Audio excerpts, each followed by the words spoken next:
may I call on Faatiha to speak on water for the next generation. Today, we are discussing here about the collaboration for water resilience.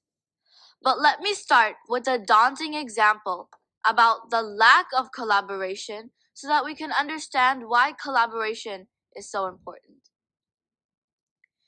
Despite sharing 54 rivers, India and Bangladesh, two densely populated countries in South Asia, have not signed a single bilateral treaty on water sharing in the last quarter of a century. They have not discussed the river water sharing issue through their common platform, the Joint River Commission, for the past 10 years. What could be a worse example of the lack of collaboration than this? Indian Prime Minister Narendra Modi has recently visited Bangladesh in celebration of 50 years of independence of the country. However, as always, the high-profile visit failed to address the river water sharing dispute, which is currently the most important bilateral issue facing India and Bangladesh today. I, as an 11-year-old child rights activist and climate campaigner, am truly worried about the future of water that my generation has to encounter.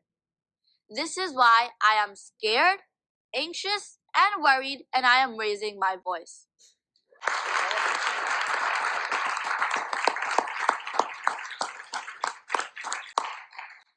Let me tell you a little more about this. Then you will understand and realize my point of concern. In 2011, India agreed to share 37.5% of joint waters, while retaining 42.5% of waters during the lean season between December and March. However, that deal never went through. Bangladesh is not receiving its fair share of water. Moreover, constant building of dams along the upstream of the Tista River and the diversion of water for several hydropower projects has resulted in lean seasonal flow draining into Bangladesh.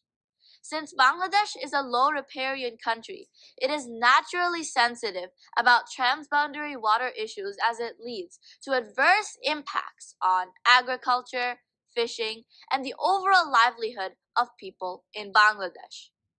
It's not only the Tista River. India and Bangladesh share numerous amount of joint rivers, including the Ganga, Brahmaputra, and others. Water sharing has been a contentious issue between these two countries for decades. India is not adhering to bilateral agreements and is failing to share water in a fair and equitable manner. Additionally, environmental degradation, climate change, and unplanned urbanization has exacerbated the problem, leading to increased river erosion, water logging, and salinity intrusion in the coastal belt. Thus, the lack of collaboration between India and Bangladesh has had significant negative impacts on Bangladesh as the country flooded when India released the dam, and Bangladesh was in a severe drought when India closed the dam. The lack of collaboration between India and Bangladesh has also led to mistrust and tension between the two countries, and this has made it difficult to find a mutually acceptable solution to the water sharing issue. The water sharing dispute remains unresolved, causing strain between the relationship between India and Bangladesh. I'd like to end my speech today by mentioning how it feels and reminding everyone how it feels when you are thirsty and there is no water to drink.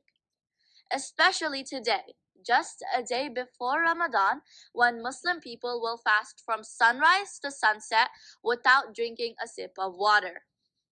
I'd like to conclude my speech by mentioning a very short verse from the Holy Quran, chapter 25, verse 53. وهو الذي مرج البحرين هذا عذب فرات وهذا ملح أجاج وَجَعَلَ بَيْنَهُمَا بَرْزَخًا وَحِجْرًا مَحْجُورًا. And this means, it is He who released the two bodies of water, one sweet and fresh, and the other salty and bitter, and He has set a partition and a complete barrier between them. So, dear audience, let's not pollute and destroy the sweet water that we all know we need for the survival of our planet.